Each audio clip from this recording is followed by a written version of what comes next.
to another episode of Shifting Schools. It's May, which means we are all about our May micro menu around AI literacy. So excited that I get to be here and record another episode with Tricia. Tricia, how are you doing today? I am doing well. It's always a good day when I get to have a conversation with you, Jeff, my friend. Oh, thanks. That's so nice. As we get started here, let's remind people about our Foundation AI literacy that's on sale now. Tricia, do you want to talk to them more about that? I think we get a lot of questions around what folks can do to support their community in this tumultuous time where there's so much happening with AI. The pace feels frantic. Jeff, you and I are big believers. You want to support everybody. We've got our early adopters, but we also have our bold, brave beginners. So foundational AI literacy is for folks who they kind of need a little bit of the 101 support.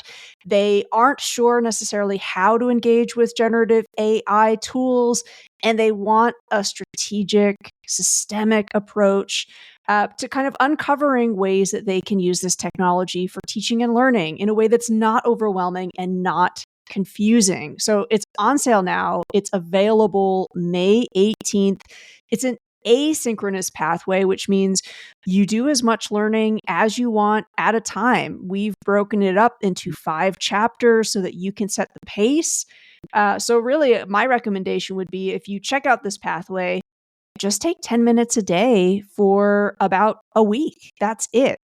I think giving yourself some time to digest and process and reflect it is and can be useful. And we don't want folks feeling overwhelmed. Yeah, and it'll be videos made by Tricia and I specifically for the pathway that you'll find in there. And of course, you can place it 2 times speed. You don't even have to play us if you don't want to. You can skip through it.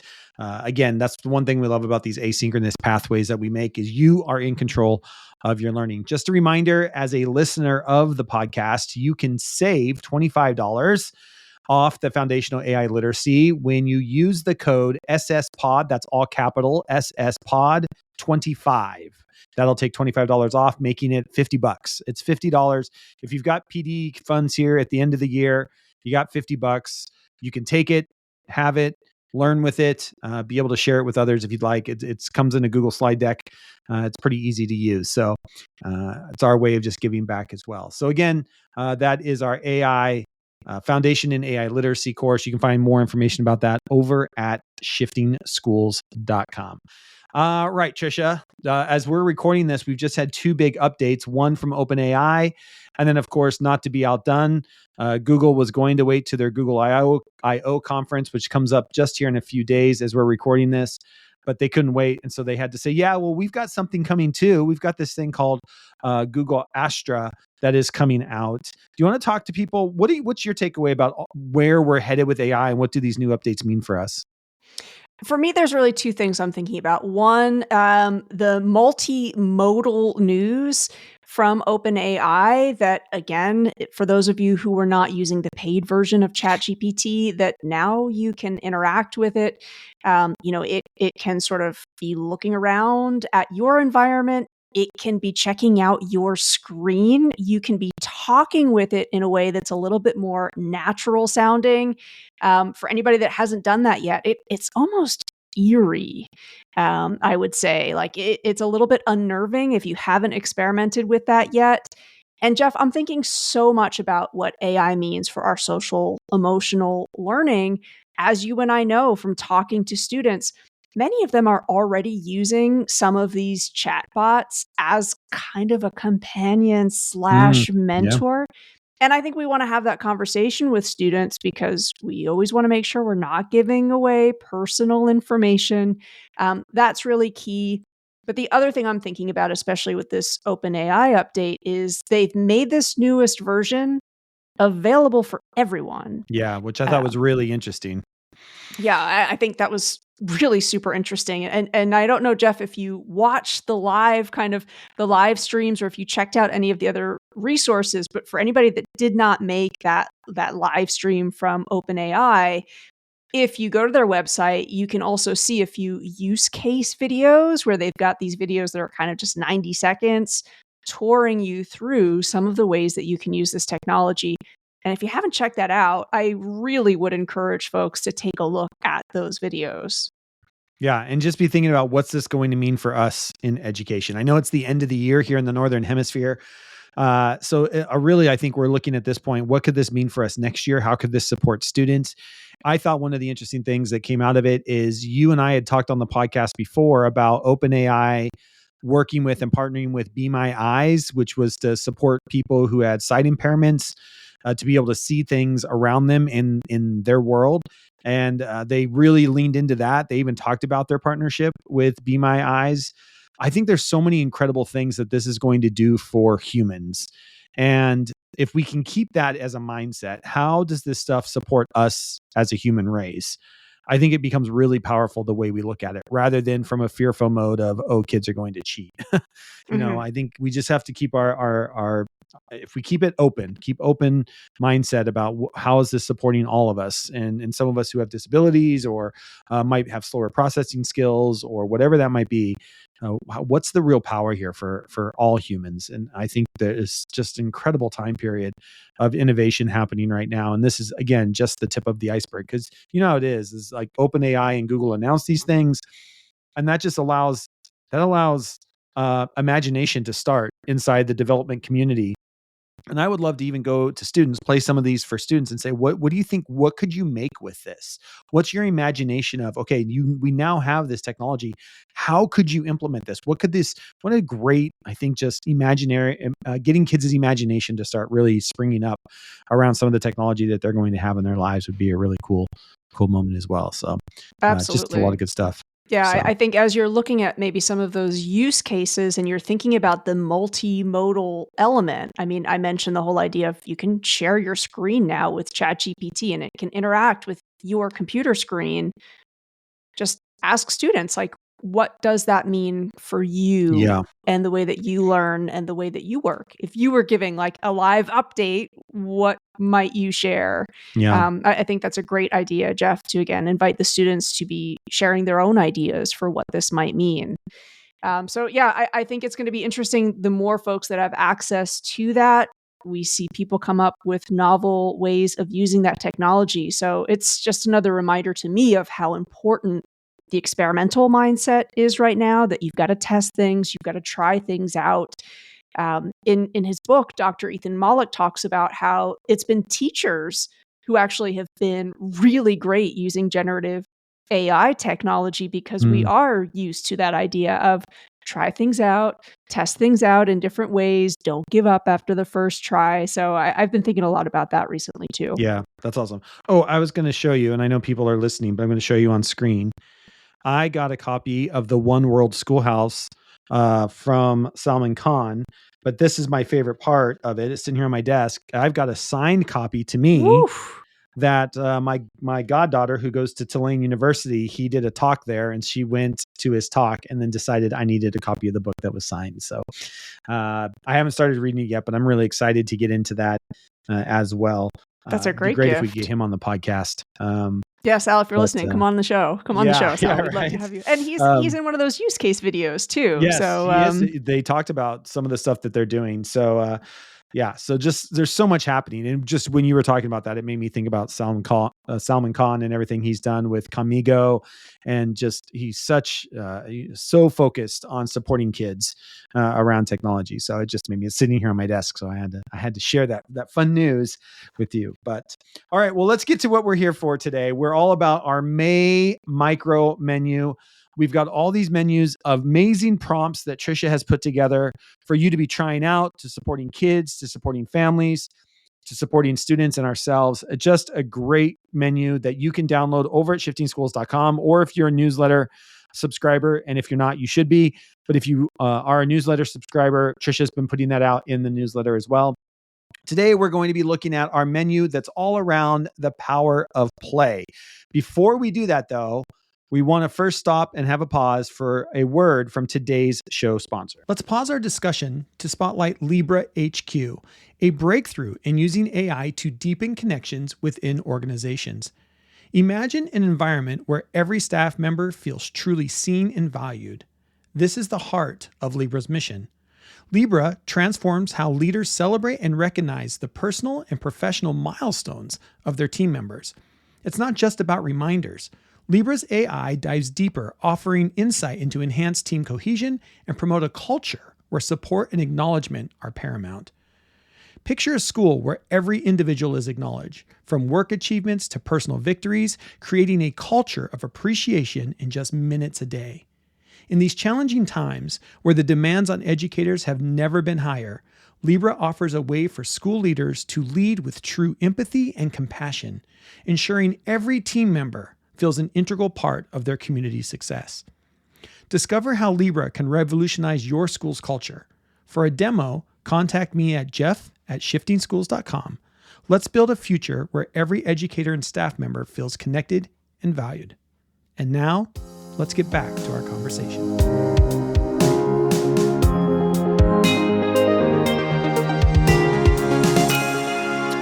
All right, with that, Tricia, let's talk about the power of play. Why don't you set this up for us?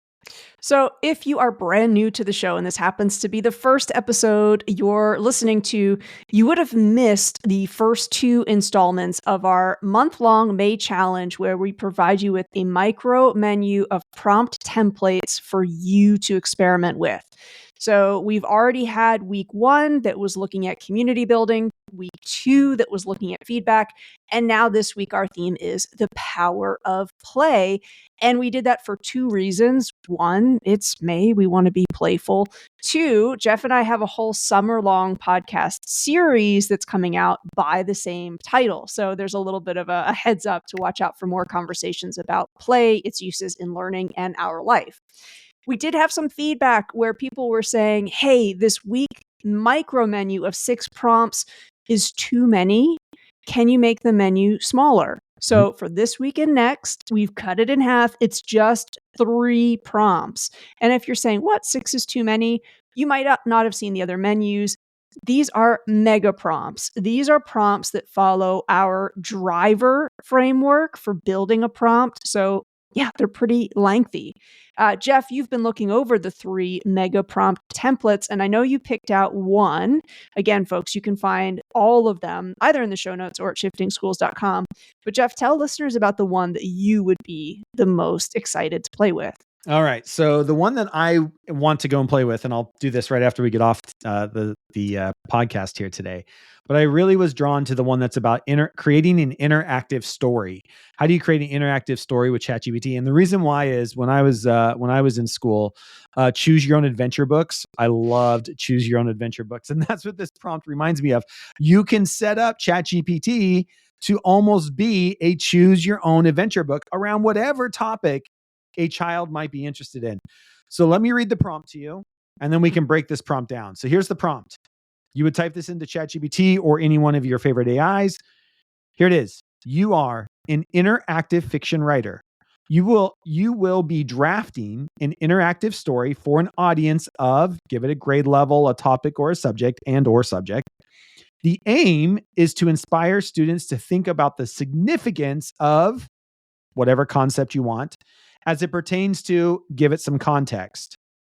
The interactive story should value the intelligence of the student and their creative thinking skills. The story should take no more than 5 minutes to finish and be written in a way that is accessible for readers with dyslexia, because I know you were thinking about me when you wrote this, Tricia.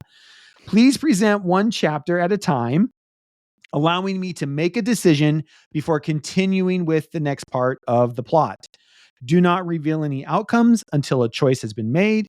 At the end of the story, include 3 questions for whatever activity I might want my students to do.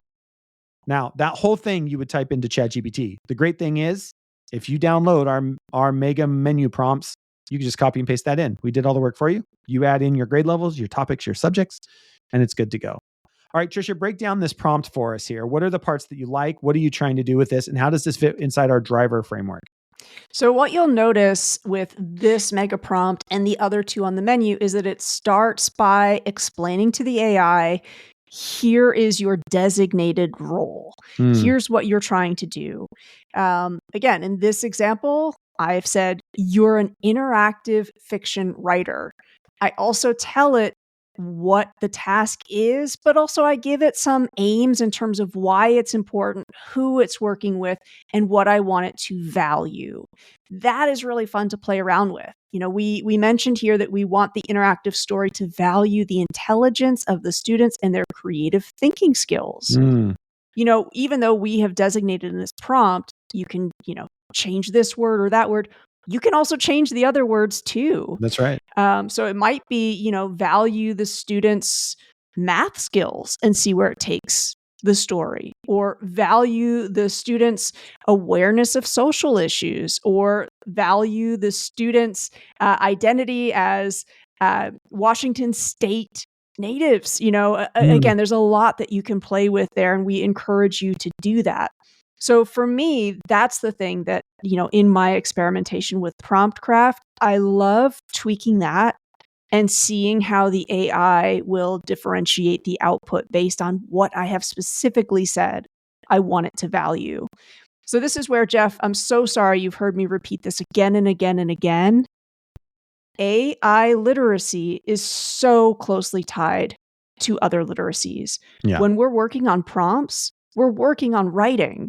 Yeah. So, if you've heard folks say, like, oh no, this is going to kill creative writing and critical thinking, I disagree, adamantly disagree, because, you can invite students in to work on this prompt. What's the better word here? What's a stronger action verb? Let's Mm. see the result. Again, this is teaching writing today, I think. I love that. And I like the second part of the prompt here is all about giving the AI some rules. You have to, and I love this, right? The story should be no more than 5 minutes to finish. Okay, that's a rule. You're not writing forever, because if anybody's played with these AIs, they will write forever. Nope. You need to be able to read it in under 5 minutes. It needs to be written in a way that's accessible for a reader that has dyslexia. You must present one chapter at a time. It's basically a list of rules. And that's the second paragraph to this, right? So the first paragraph is setting up the aim, the values, the structure of what you want to do. The second paragraph is, all right, now here are the rules to the game I want you to play. Such a great way to think about prompt engineering is, what do I want you to do? And then what are the rules I need you to follow in doing that? And it's very interesting, Tricia, because I used our driver framework with the superintendents here in the state of Washington at a conference recently. And after I showed them some starter prompts where they were just copying and pasting prompts that I gave, and they were like they're like 2 or 3 paragraphs. But then I was showing them our drivers prompt engineering, and had them start to create their own prompts. And they started realizing how difficult it was to come up with a really good prompt. And we had a great conversation about, this is still writing. Mhm. It's just writing in a different median, but it's still writing. You're still having to think critically about your word choice, your theme. It's all there. It's just different. And I think that is, to your point, we just got to wrap our heads around a new genre of writing that you and I didn't grow up with. And we might have to expand our definitions of what do we mean when we say genre. And, I think, again, listeners of this show who are returning, whenever they hear us talk about AI, they hear us talk about taking a human-centered approach. Another way of thinking about this is, for me to craft a prompt where the output is really going to be close to what I'm looking for, I have to, as you mentioned, the rules are about my audience, Mm, right? That whole second part of that prompt is about audience and having the empathy piece of knowing what they will need. Now, the little hint that I want to give folks who might be new to playing around with a tool like ChatGPT is, if you're not necessarily getting the output to do what you want it to do. In this example, you're right, Jeff. Like, I was strongly influenced by those choose your own adventure stories. yeah. But when I first started trying this out, ChatGPT was giving me the choices and the outcomes. And I Mm, didn't want that, because I yeah. wanted the students to really have to make the choice without knowing what was coming. And so I was like, why am I not getting the output that I want? You can actually ask it, Yeah. hey, here's what I need. How can I change the prompt? So, that's another, I think, interesting thing is, notice what's not working and have that conversation, Yeah. dialogue with the tool as well. But yeah, absolutely. To get to this final prompt template, It was probably a good 15 minutes of what? Writing. Yeah. And critically thinking and Yep. analyzing and evaluating and going back and having to go back and edit and revise your writing to get exactly what you wanted. Shocker. It's the entire writing process in a prompt. Yeah. And Yeah. that's why, in the past 2 episodes, we were strongly recommending take these menus and have a little bit of a hackathon, either with your colleagues or your class, to come up with a better prompt. Yeah, You can absolutely. actually writer's workshop Yeah. these prompts. I love that. Yeah. And again, when you're engaging, if I'm the teacher and I'm engaging the tool, we get the instant feedback to notice what the difference is. And I think, here in the Northern Hemisphere, we are heading into summer. I know schools start getting out here probably in the next week or so, depending on what state you are in. And then schools are kind of going into summer here over the next month. How important is it as we head into summer, as we're starting to thinking about parents and caregivers, that we know that there's summer learning loss that happens? It's well documented that taking summers off, we do see, kids regress, and that's fine. I mean, I'm not saying we need to have, I love my summers off too. There's a lot of other things you learn besides schooling, now playing with kiddos. But how important would it be to be able to take these menus and share them with parents? Why do we want to, I think, take this moment in time? If you are a teacher, you can download these prompts, sure, play with them in your classroom, but then put them in your newsletter out to parents and say, hey, if you're looking for something this summer to get your kid to write, to get your kid to think, to have some fun, here's some prompts. And folks, the AI tools are free. It's free. You can do all this for free. The only thing you need is a internet connection, but you can do it on your phone. But what else do you see as the importance of just involving parents in this conversation right now? I mean, this might sound silly, but I notice within my own family, I just had a great family visit and we had a multi-generational conversation about AI. And the most magical part was actually us engaging with the tool together. I've got a teenage nephew who I'm sure having dinner with his aunt and his grandparents isn't always like top of his social calendar demands, but he's preparing for a world of work where he absolutely knows this is going to have huge influence. Yeah. And the engagement that I saw him have, like the perking up of, wanting to have that conversation about what the tools can do and cannot do, it was a beautiful thing. Cool. My dad, his grandfather was also really into it. So I would say, Jeff, even just for like the multi-generational family bonding time, this thing is super cool. Yeah, that's so cool. With the Power of Play menu we have this week, the 2 other prompts look at improv ideation for anybody that likes theater. And then the last one is board game strategy. Board games, also really powerful across generations. Yeah. My family loves playing Catan together. So again, we're also looking at prompts that can bring fun into the summer. I would say, learning loss aside, this is a summer where kids desperately need fun and joy. That's why we're focusing on it all summer long. And so we're also hoping this menu sets families up to be thinking about dynamic ways also to bring playfulness into their summer calendar. I love that. Again, you can download those mega prompts either in the show notes or over at shiftingschools.com. This is part of our May in micro menu prompts here at Shifting Schools. Tricia, thank you so much for doing this episode with me. Quick reminder again, for that Foundation AI Literacy course is now on sale. You can use that code SSPOD25. That's all capitals, SSPOD25. That'll save you $25. It'll save you $25 on everything over there. So feel free to go shopping at the end of the year. And you get it basically for $50. It's $75. You'd save $25. You get it for $50 right there. So it's just a great way to go over and again, continue learning for yourself this summer as well. But the power of play, some really great prompts to be thinking about. Go download those now, either in the show notes or over at shiftingschools.com. And we will see you next week. Thanks, Tricia. Thanks, Jeff.